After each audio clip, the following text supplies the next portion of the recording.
नमस्कार। मैं आप सबका स्वागत करता हूं मेरे YouTube चैनल के ऊपर। तो आज मैं आपके सामने 2015 का पब्लिक एडमिनिस्ट्रेशन का पेपर लेके आया हूं। एमडी यूनिवर्सिटी है, तो इस यूनिवर्सिटी का मैं पब्लिक एडमिनिस्ट्रेशन का पेपर आपके सामने लेके आया हूं। और ये पेपर हमारे लिए इंपॉर्टेंट हो सकता है विभिन्न एम एंट्रांस के लिए, यूजीसी नेट के लिए और जितनी भी परीक्षाएं होती हैं पॉलिटिकल साइंस की उससे रिलेटेड।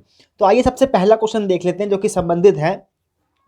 एडमिनिस्ट्रेशन शब्द की उत्पत्ति किस भाषा से हुई है? तो एडमिनिस्ट्रेशन शब्द की जो उत्पत्ति हुई है वो लैटिन भाषा से उत्पत्ति हुआ है एडमिनिस्ट्रेशन शब्द। Who coin the acronyms of POSDCORB? तो जो पोस्टकॉर्ब की अवधारणा किसने दी है, इस क्वेश्चन में हम बताना था। तो पोस्टकॉर्ब के साथ जुड़े हुए हैं लूथर गुलिक। बहुत ज़्यादा इंपॉर्टेंट है ये और कई एग्जामों के अंदर पूछा गया है कि लूथर गुलिक किससे जुड़े हुए हैं। तो ये जुड़े हुए हैं पोस्टकॉर्ब के अंदर। और इसकी फुल फॉर्म भी आप याद रखें, जिसके अंदर पी से प्लानिंग होता है, ओ से ऑर्गेनाइजेशन होता है और जितने भी इसके जितने हैं इन सबको अच्छी तरीके से आप याद रखें, क्योंकि ये पूछ लेते हैं एग्जाम के अंदर। एस से क्या होता है, सी से कोऑर्डिनेशन जैसे होता है, एच से स्टाफिंग होता है, डी से डायरेक्टिंग होता है, सी से कोऑर्डिनेशन। तो ये सारा चीज़ आप याद रखें, एग्जाम में पूछ लेते हैं इससे। और ये बहुत इंपॉर्टेंट क्वेश्चन है। राजनीतिक प्रशासन द्विभाजन किसने प्रस्तुत किया? तो किसने डायकोटोमी का सिद्धांत दिया था? तो ये थे वुड्रो विल्सन। वुड्रो विल्सन ने ही बताया था कि संविधान बनाना और संविधान को लागू करना बहुत दोनों अलग अलग काम है। तो इसी अवधारणा के साथ विश्व पटल पर 1887 के अंदर इनकी बुक आई थी, dichotomy public and administration, politics and administration dichotomy. इसी के आधार पे पब्लिक एडमिनिस्ट्रेशन का उदय माना जाता है विश्व पटल के ऊपर। तो अगला क्वेश्चन देख लेते हैं। लोक प्रशासन पर पहली पाठ्य पुस्तक किसने लिखी?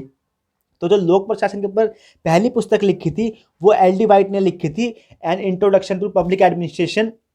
और उसके बाद मुन्नो ब्रिक कॉन्फ्रेंस के ऊपर फ्रैंक मैरी ने लिखी थी। तो ये सभी जुड़े हुए थे प्रशासन के ऊपर अपनी पुस्तकों को लिखने के संदर्भ में। राजनीति और प्रशासन को एक दूसरे से अलग नहीं किया जा सकता, यह किसने कहा? तो ये बात भी याद रखें कि ये बात कही थी गुडनाव ने। तो गुडनाव ने कहा था कि जो प्रशासन है और जो एडमिनिस्ट्रेशन है उन दोनों को हम अलग नहीं कर सकते। और जो अलग करने की बात करते हैं वुड्रो विल्सन बात करते हैं। और उन्हीं के कारण ही विश्व पटल के ऊपर एडमिनिस्ट्रेशन और पॉलिटिक्स दोनों का द्विभाजन का सिद्धांत आया था। उन्होंने ये बात कही थी कि संविधान को बनाना एक चीज़ है और उसको क्रियान्वयन करना एक चीज़ अलग चीज़ है। तो जो क्रियान्वयन करने का कार्य होता है वो एडमिनिस्ट्रेशन का होता है और जो संविधान में जो नियम कानून बनाने का होता है वो विधायक जो लेजिस्लेचर होते हैं उनका काम होता है। तो इसी अवधारणा के आधार पर विश्व पटल के ऊपर पब्लिक एडमिनिस्ट्रेशन का द्विभाजन कहा जाता है और वुड्रो विल्सन से जुड़े थे। लेकिन जो इन्होंने बात कही थी राजनीति और प्रशासन एक दूसरे से अलग नहीं है, दोनों जुड़े हुए हैं। तो ये गुडनाव ने बात करी है। स्टडी ऑफ एडमिनिस्ट्रेशन लेख के साथ जुड़े हुए हैं वुड्रो विल्सन ने स्टडी ऑफ एडमिनिस्ट्रेशन लेख लिखा था। सातवां क्वेश्चन जो किस प्रकार है, भारत में लोक प्रशासन के जनक के रूप में किसे जाना जाता है? तो भारत में लोक प्रशासन के जनक के रूप में जाना जाता है MP शर्मा जी को। MP शर्मा आप जैसे नाम से देख सकते हैं, वुड्रो विल्सन तो भारत में हो नहीं सकते, एल डी वाइट भी भारत से संबंधित नहीं है, फ्रैंक गुडनाव भी संबंधित नहीं है, तो एक ही बच जाते हैं, वो है MP शर्मा। MP शर्मा भारत के अंदर लोक प्रशासन के संबंध से जनक से जुड़े हुए माने जाते हैं। लोक प्रशासन पर पहली पाठ्य पुस्तक किस वर्ष प्रकाशित हुई?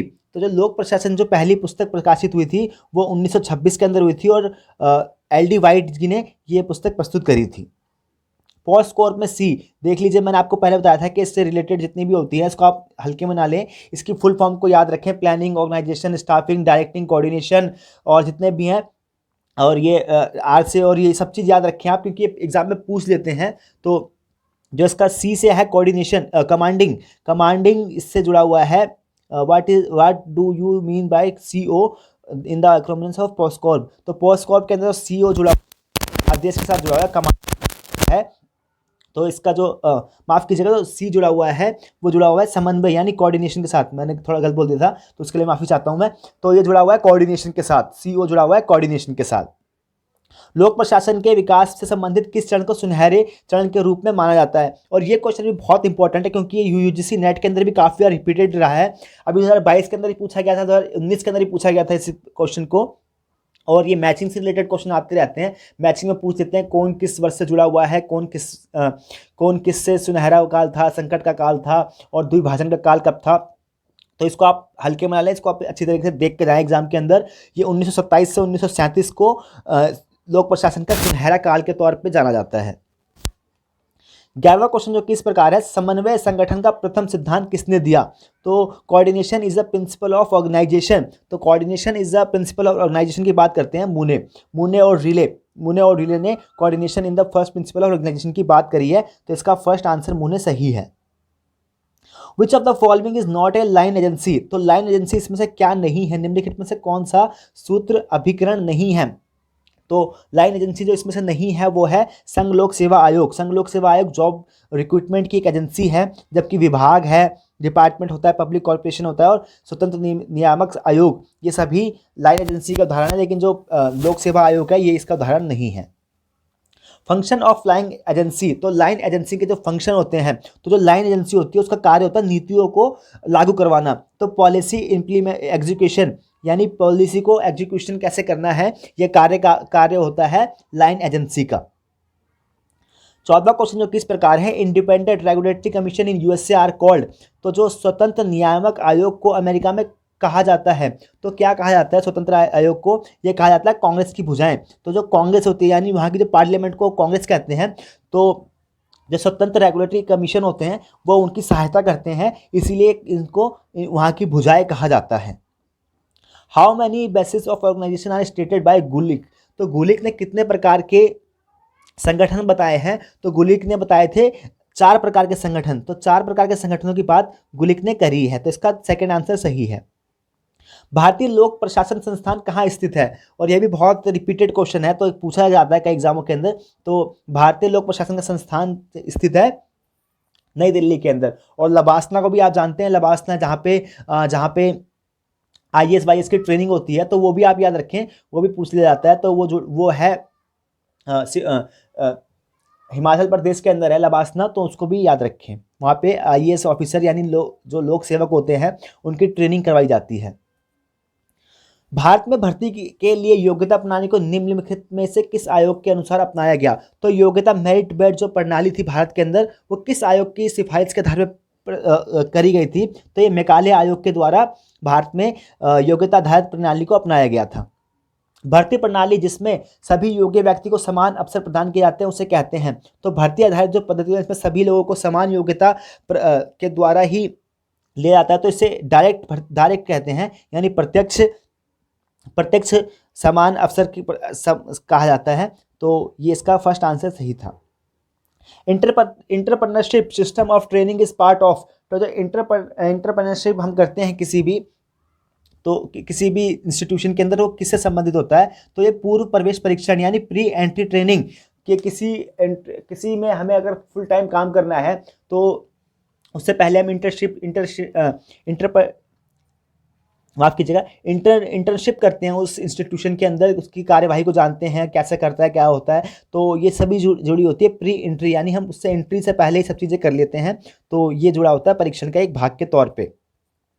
20वां क्वेश्चन जो कि इस प्रकार है, in India training of Indian foreign service is given from the period of. तो भारत में जो विदेश विभाग होता है उसके लिए कितने वर्ष के लिए सेवा की जो ट्रेनिंग जाती है वो होती है 3 वर्ष के लिए।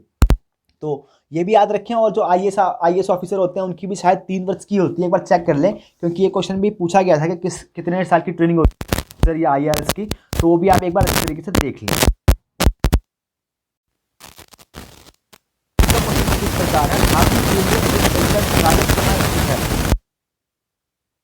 परीक्षण संस्थान स्थित है, वो माउंट आबू में स्थित है। तो इसका सेकंड आंसर सही है, माउंट आबू में ये स्थित है। In India the railway staff college is located at. तो ये बेसिक के तौर पे भी लें, इससे हमारी जो बेसिक पकड़ होती है पब्लिक एडमिनिस्ट्रेशन की वो भी मजबूत हो सकती है, और कुछ इंपॉर्टेंट क्वेश्चन भी हैं इसके अंदर, तो वो भी हमारे उसके साथ मजबूत हो सकते हैं। भारत में रेलवे स्टाफ कॉलेज कहाँ स्थित है? तो भारत में जो रेलवे स्टाफ कॉलेज स्थित है वो बड़ोदरा के अंदर स्थित है। भारतीय प्रशासनिक सेवा परीक्षण स्कूल की स्थापना किस वर्ष की गई? तो जब भारत में जो प्रशासनिक एडमिनिस्ट्रेशन स्कूल की जो ट्रेनिंग होती है उसकी स्थापना, स्कूलों की स्थापना कब की गई थी ये बताना था। तो ये 1947 के अंदर इसकी स्थापना की गई थी। पदोन्नति शब्द की उत्पत्ति लैटिन भाषा के शब्द प्रोवर्स से हुई है, जिसका अभिप्राय है प्रोवर्स से हुई है जिसका अभिप्राय है, तो इसका अभिप्राय है आगे बढ़ना। यानी पदोन्नति आप जैसे जानते हैं कि पदोन्नति होता है यानी कि उनका प्रमोशन होता है। प्रमोशन का मतलब होता है कि आगे बढ़ जाना अपने पद से। The main principle of promotion are, तो प्रमोशन का जो मेन प्रिंसिपल होता है वो क्या होता है, तो ये होती है ज्येष्ठता एवं योग्यता, यानी सीनियोरिटी और योग्यता। जो सीनियर होते हैं उनकी बढ़ती है और जो मेरिट के आधार पर होती है, दोनों के आधार पर भारत के अंदर प्रमोशन होता है।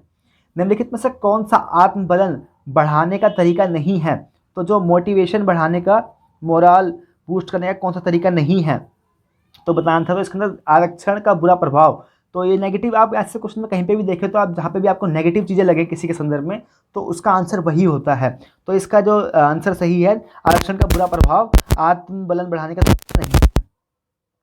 संघ लोक सेवा आयोग किस वर्ष स्थापना हुई, तो संघ लोक सेवा आयोग की स्थापना किस वर्ष हुई है, तो ये हुई है 1926 के अंदर यूपीएससी की स्थापना हुई थी।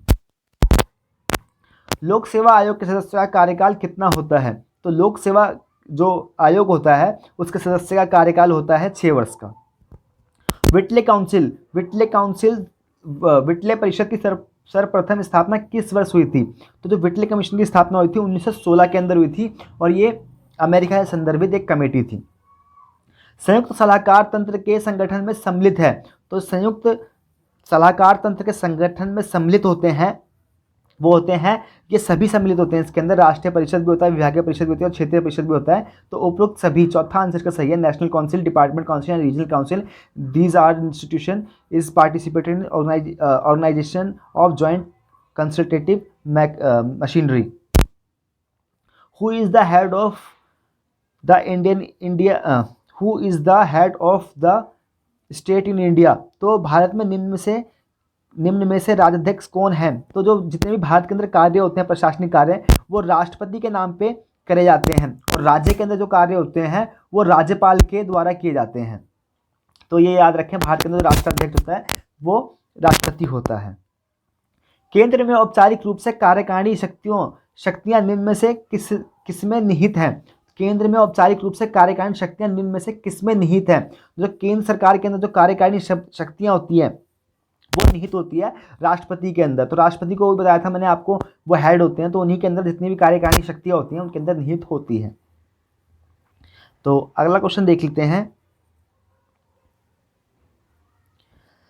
राष्ट्रपति चुने जाने के लिए एक व्यक्ति की कम से कम कितनी आयु होनी चाहिए, तो ये क्वेश्चन तो बेसिक क्वेश्चन ही है, तो ये होती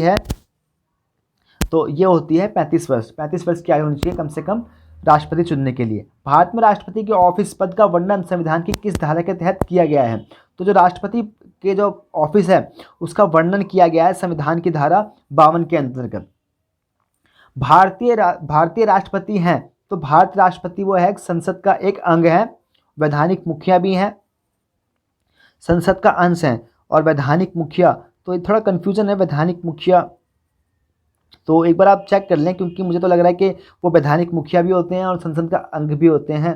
तो इसका आंसर जो है वो सही लग रहा है, तो एक बार आप इसको चेक कर लें। संविधान की किस धारा के तहत एक मंत्रिमंडल होनी चाहिए, तो संविधान की जो मंत्रिमंडल की बात की गई संविधान के अंदर वो 74वें आर्टिकल के अंदर की गई है। आर्टिकल 74 के अंदर संविधान के अंदर बात की गई कि एक मंत्रिमंडल होना चाहिए। 37 क्वेश्चन जो किस प्रकार है, राष्ट्रपति मंत्रिमंडल की सलाह को मानने के लिए बाध्य होगा किस संविधान संशोधन के तहत किया गया है ये बात, तो जो ये बात की गई है ये 42वें संविधान संशोधन के अंदर की गई है कि जिसके अंदर बात की गई राष्ट्रपति मंत्रिमंडल की सलाह को मानने के लिए बाध्य होगा, तो ये 42वें संविधान संशोधन के तहत ये बात कही गई है। भारत में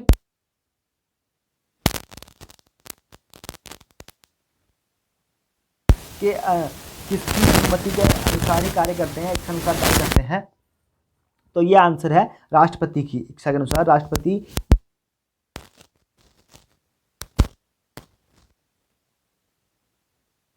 किया जाता है, वो होते हैं मंत्रिमंडल में सम्मिलित नहीं होता, इसमें नहीं शामिल नहीं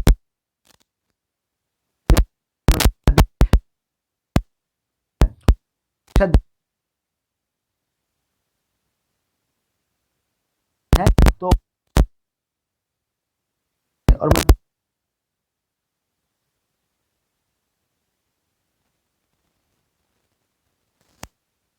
के अंदर आते हैं, जिसे हम मंडली कहते हैं, आम भाषा में मंडली।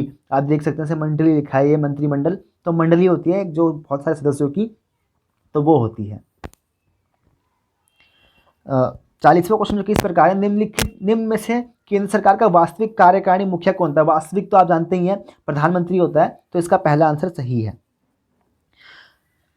मंत्रिपरिषद एवं राष्ट्रपति के मध्य संचार का मुख्य साधन निम्नलिखित में से कौन होता है? मंत्रिपरिषद एवं राष्ट्रपति के मध्य संचार का मुख्य साधन निम्न में से कौन होता है?